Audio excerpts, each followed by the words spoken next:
For I consider that the sufferings of this present time are not worthy to be compared with the glory that is to be revealed to us.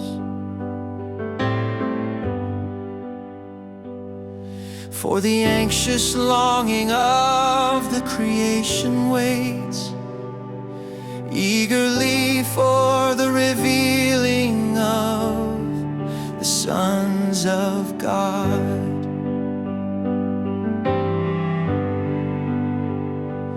For the creation was subjected to futility, not willingly, but because of him who subjected it, in hope that the creation itself also will be set free from its slavery to corruption into the freedom of the glory of the children of God.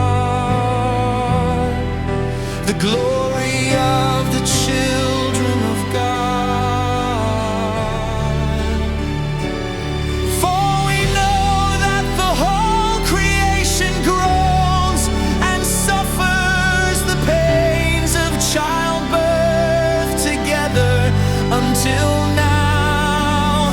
And not only this, but also we ourselves, having the first fruits of the Spirit, even we ourselves groan within ourselves, waiting eagerly for our adoption as sons, the redemption of our body.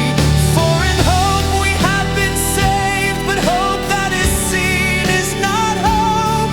For who hopes for what he already sees?